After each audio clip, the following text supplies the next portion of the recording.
Coming up, 91% of executives are out of touch on this incredibly important issue. I'll reveal that.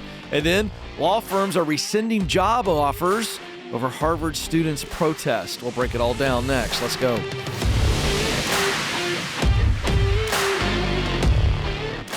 Helping you win in your work life so that you can win in every other area of your life. This is the Ken Coleman Show. You were created to work, and when you aren't experiencing that meaning, it begins to eat away at you in so many different ways. If you're bored, if you are stressed out of your mind for that many hours a day, it is going to affect the rest of your life. And so we want you doing the right thing in the right place. So let's get to it today. 91% of executives are out of touch on this issue. The one thing that almost all C-suite executives are out of touch about, what is it? The well-being of their employees. What? How is it possible that you could be out of touch on that issue? The well-being of the people you are paying. It gets crazier. Only 56% of employees think executives care about their well-being, while 91% of C-suiters think their employees believe they care about it. What? What a gap. It's a huge gap between the boardroom and the break room. Well, why does this matter? Because employees, people, hello leaders, people place a high value on well-being, because if you look over the last several years, work has gotten increasingly stressful. How high of a value is well-being to the American worker today? 57% of employees are considering quitting for a job that supports their well-being. And interestingly enough, nearly 70% of C-suite execs are also considering quitting for a job that better supports their well-being. So leaders are aware that they struggle with well-being, but they don't realize the extent to which their employees are also struggling. All right, let's pause there. We got to unpack that. Is it possible that leaders in the American workplace are so unhealthy that they are unable to see how unhealthy everybody else is? I think it's very possible. Let's just make this personal. Oh, by the way, I'm not excusing leaders from being so clueless about this. But what I am saying is it's hard for leaders to be aware, and they need to be aware, but it's hard for them to be aware when they are just trying to get through a day. How many of you have been in a situation before where you were in a really unhealthy season of your life and you weren't aware of just about anything else around you other than the fact that you were in a 5-alarm emergency? So leaders need to be aware of how unhealthy they are and get healthy so they can see how unhealthy everybody else is. In the meantime, while they're trying to get healthy, they at least need to try to be aware by asking employees what would make them feel supported, what would make them feel well at work. The gap is showing us that leaders are just assuming that because people are smiling and showing up to work or not complaining and griping and flaming out, that everything's okay. But it's like the little duck that looks super calm on the top of the water, but you look underneath and they're just paddling like crazy. That's what's going on in the American workplace. Leaders must be aware, and you've got to build some transparency by allowing people to feel safe to say, this is how I'm actually doing, and this is what's causing me to feel this way in the workplace, and not take it so personal, but to go, oh my goodness, I've got to do something about this. Or I get it, I'm experiencing this as well. Because an unhealthy leader cannot give the circumstances, the resources to others to be healthy. Can't give what you don't have. So let's talk about specific actions that we need to see from American leaders. And I'm talking in government jobs, in education jobs, healthcare, business, it doesn't matter. All sectors, all sizes, leaders, please listen to me.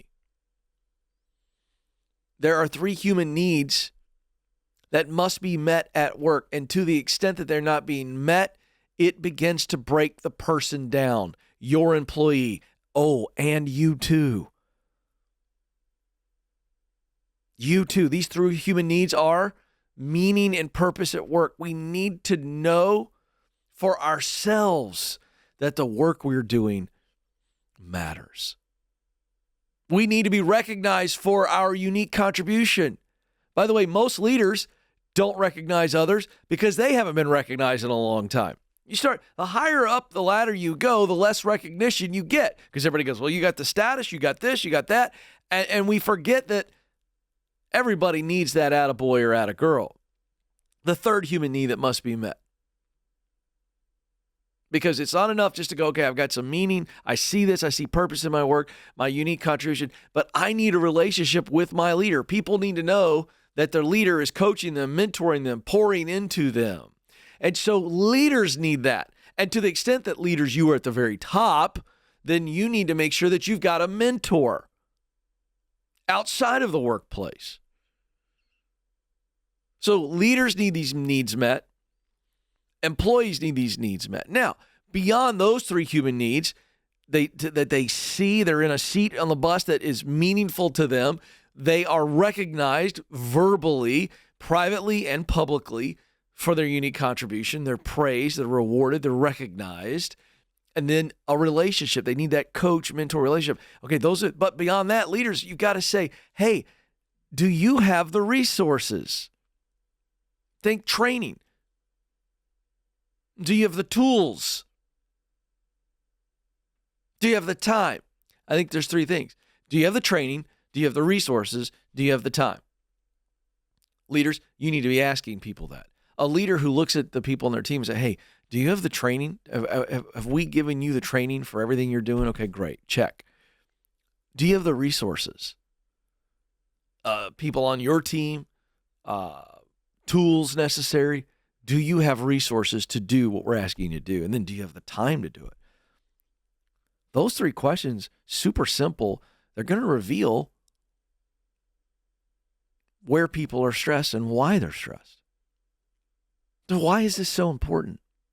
Because when you look at this huge gap between employees going, I don't feel well at work. I don't have well-being. I don't think my leader has a clue. And the leaders are saying, yeah, we're pretty sure that everybody's doing real well. A person who doesn't feel that their leader is aware of what's going on with them begins to become hopeless. And when you are hopeless, you become desperate. You are overwhelmed with stress. And you will burn out and you will eventually leave. And leaders are going, we can't keep people. I hear from leaders all the time. Ken, help us with retention strategies. Why aren't we retaining people? Because people feel like they're in a burning house and they got to get out. They'll tough it out for a while, hoping that the fire gets put out. But once they realize that the fire is not going to get put out, they say, hey, I got to save myself, and they leave. That's why this is so important. But again, leaders, some of you are burning it at both ends. Those needs aren't being met by your leader or by you. You got to take care of you. You know, I think of the instructions that we all get when we get on a plane. Should there be a drop in oxygen, the mask drop out of the ceiling, what do they tell you? They say, put it on your face first and then take care of those that are relying on you. I think the American workplace can get better. I really believe that. But it's going to come down to just basic effort to be aware. Leaders need to be aware of how healthy they are, what's their well-being like, and then what's the well-being of their team like. And to the extent that you can figure that out, you're going to see stress drop, engagement rise, productivity and profitability and retainability all go through the roof. I'm telling you, folks, it's that simple. We have a well-being problem, in the world of work today, and it needs to be addressed, and it can be. This is the Ken Coleman Show.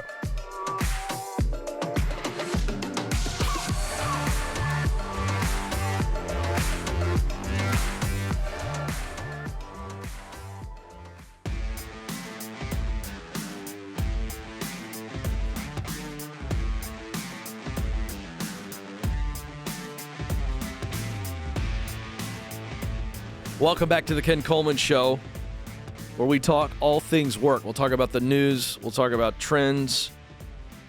We will talk about principles. We will talk about the work that you are supposed to be doing. We talk about it all because you spend more time at work. And so this topic here that I'm covering is a warning, because we live in a new world where anything you say can and will be used against you. And that's not when you're getting your Miranda rights read to you on the side of a road, hopefully. This is just the world we live in. And I am a free speech advocate. I really am. And so this is a very interesting story.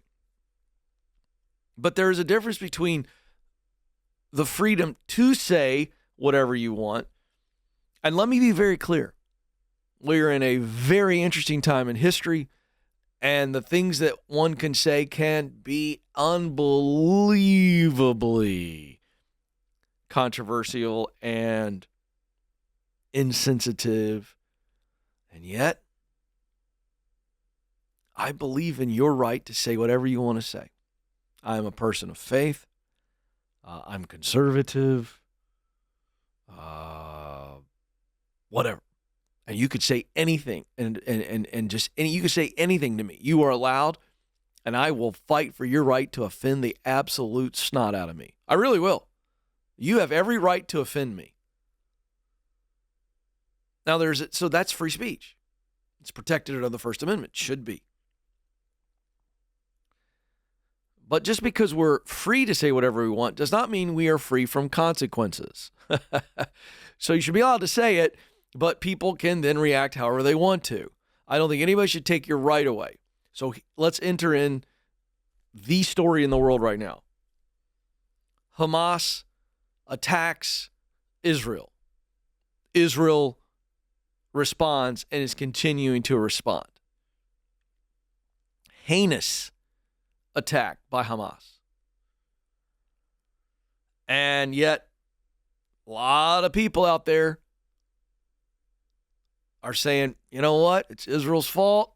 The atrocities that they have put in place and they have performed, if you will, or allowed over the Palestinian people, they just couldn't take it anymore, and it's Israel's fault. They instigated all of this atrocity.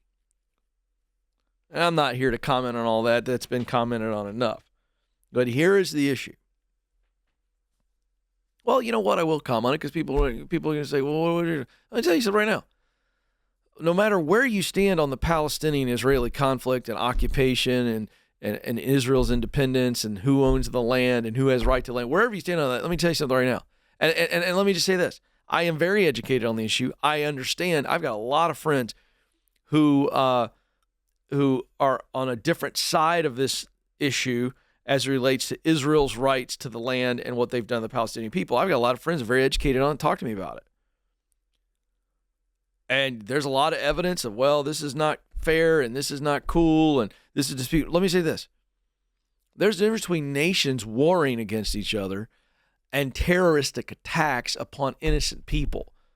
So what Hamas did is outrageously wrong.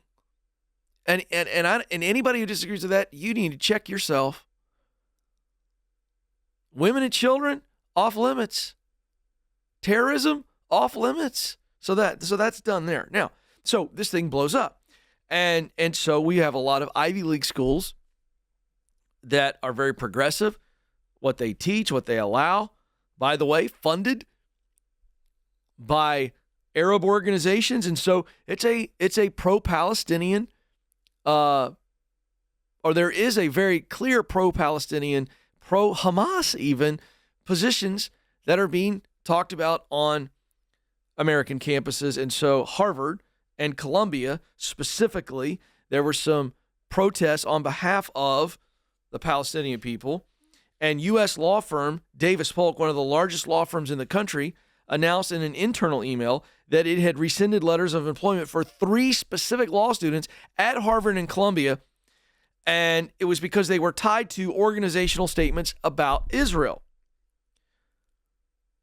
This is from the internal email by Neil Barr at the law firm of Davis Polk. These statements are simply contrary to our firm's values, and we thus concluded that rescinding these offers was appropriate in upholding our responsibility to provide a safe and inclusive work environment for all Davis Polk employees. A representative of Davis Polk pointed to a statement that was included in the email, and this is a public statement by Davis Polk Law Firm. The views expressed in certain of the statements signed by law school student organizations in recent days are in direct contravention of our firm's value system. For this reason, and to ensure we continue to maintain a supportive and inclusive work environment, the student leaders responsible for signing on to these statements are no longer welcome in our firm, and their offers of employment have been rescinded. Now, on this actual what happened, October 10th, the Harvard Crimson, one of the university's student-run newspapers, reported that more than 30 Harvard student groups signed on to a letter that said they hold Israel entirely responsible for all unfolding violence in this conflict. That's a pretty strong statement. Do these Harvard and Columbia and all other Ivy League students, do they have the right to take that position? Absolutely. They do.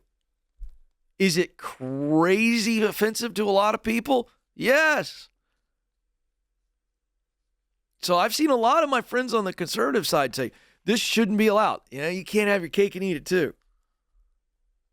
You cannot have your cake and eat it too. Like, if you want to sound off on any other social issue, my conservative friends, and you get canceled or threaten to get canceled and you go, that's not right, then you got to be okay with the right of some of these college students, misinformed as they are, as wrong as they are, on not just this issue, on a variety of issues, in my opinion. And they get to say what they want to say. But now here's where this gets tricky. Do I think it's okay for a law firm to say, you know what, you signed on to a statement that we find to be unbelievably offensive, and we employ Jewish people here, and we don't find that safe for our environment? Yeah, they also have that right to rescind that environment. So are they punishing free speech? Yeah. There's consequences to your free speech. There's consequences to my free speech. Let's see, we've gotten to a point in America, and it's spilling over into the workforce, where everybody wants free speech. You want to be able to say what you believe and say it with great fervor, but you don't want other people to be able to say what they think. And it's now causing tremendous divisiveness in the workplace. Well, let me just tell you something, college kids. You sign on to stuff like this, or you go on social media. By the way, let's just take it outside of the Israel-Palestine conflict. Let's take it out of that. Any other issue that's super hot button cultural issue, you take a stance on social media, your employer or your potential employer could see it and find it to be very offensive and decide to not hire you. Does that mean that you aren't allowed, or you don't have the right to say what you believe? No, it doesn't. It just means there's consequences. But what's happened is, with the advent of social media and everybody being able to say anything they want, however they want, when they want, and largely not feel consequences because, again, you're behind a keyboard. Oh, that Ken Coleman guy. People take shots at me all the time on Instagram because I dare say something that's common sense. Fine. I applaud them attacking me. Great, you're paying attention. I provoked you to think. Fan-freaking-tastic. But here's the deal. If somebody sees it and it ends up harming you, you understand there's now consequences. For years on social media, there wasn't a whole lot of consequence. We fire whatever message we want behind the safety of the keyboard and the monitor. But those days are over. What you say can and will be used against you. So I'm all for free speech, but I'm also for consequences. This is the Ken Coleman Show.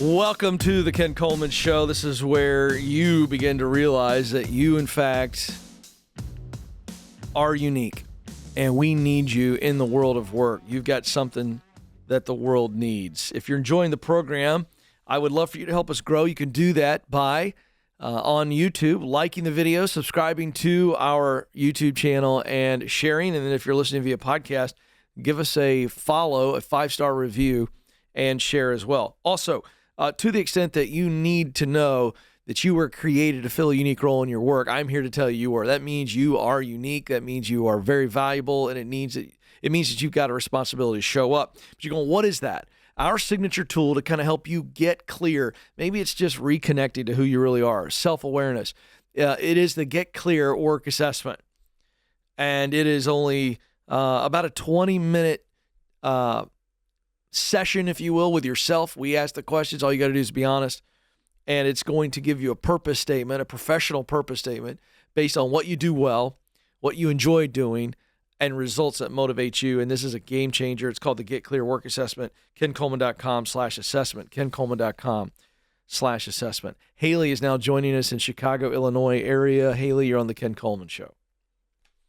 Hi, Ken. Thank you for having me on your show today. You bet. What's up? Well, I'm hoping you could help me with some advice. I've been with my company for over 10 years now, and I'm just kind of at a point where I'm not sure if there's any more upward mobility for me here. There's been a lot of change in culture, tension with leadership, and I'm just kind of at a point where I'm just stuck. And I've had a company outside of, still in the same industry, but outside in sales approach me. And the question really is, should I stay or should I go? Mm-hmm. And it's been weighing on me, and I just don't know really what to do. Yeah. I'm curious, is your head telling you one thing and your heart another? Yes. Well, let's start there. What is your head telling you when we ask the question, should you stay or should you go?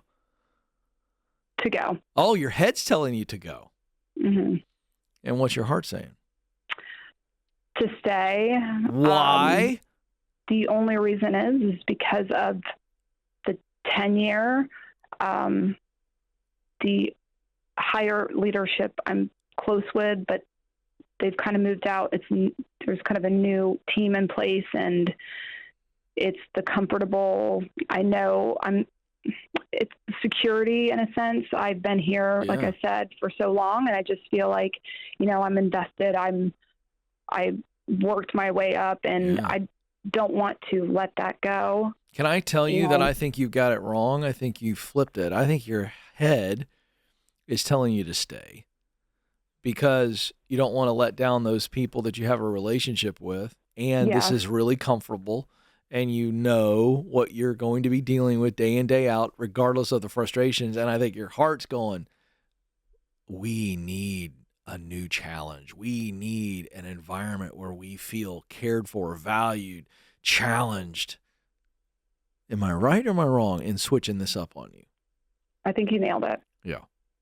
So here's why I know that's true, because the brain is engaging the amygdala, and the amygdala is going protect, protect, protect, protect. And when we think about leaving and we think about the change and the unknown that comes with that, that's pretty scary. And as human beings, we just always default towards we would rather be miserable than uncomfortable, because with the miserable, I know what I'm dealing with and I can bite a stick and kind of gut it out throughout the day, versus the uncomfortableness of change and newness and unknowns. So now that we got that right, your brain is making excuses for you. And because your brain is making good excuses, you just laid them all out. These people have been nice to me. I have a relationship with the top brass and but yada, yada, yada. Okay. So what happens is the brain makes excuses to rationalize our fear. We're afraid of something bad happening if we move.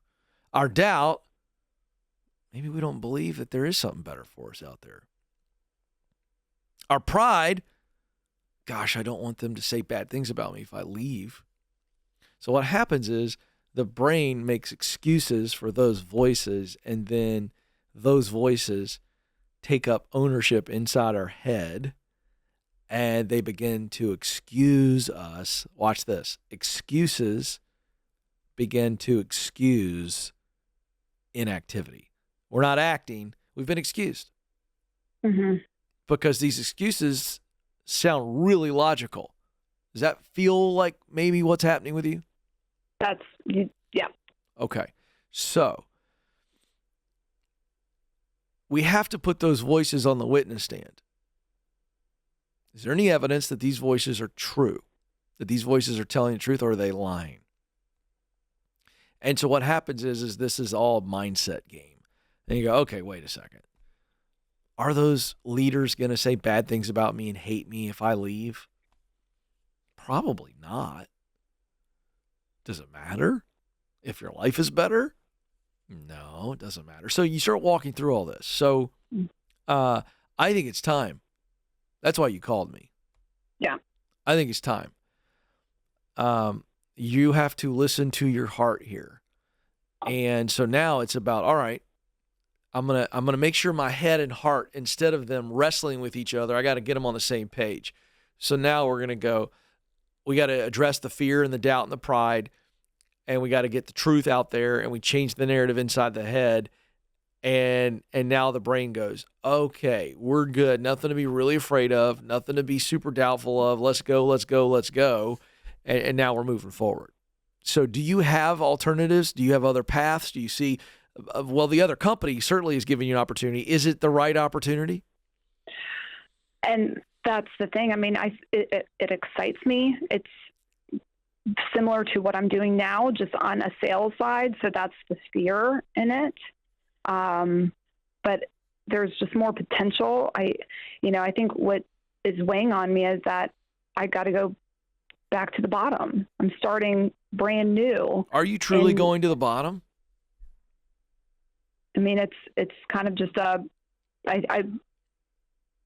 it's just a sales position. So how much of a pay cut is it?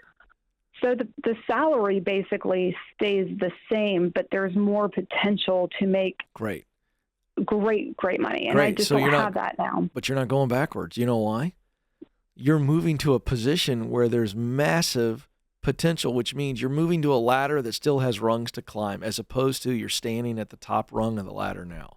So while it feels you're not going backwards. You're actually moving forward. And I heard you say that at another show with that, where it's not necessarily it's not a lateral move, it's a new ladder and a new kind of role. So that's where I just kind of needed to hear that from you. I'm excited for you. I'm excited. I'm petrified, but I think it's just. Tell me what you're afraid of. Let's do a little heart surgery. What are you most afraid of if you take this new gig and you started tomorrow? Be really honest with me. What are you afraid of?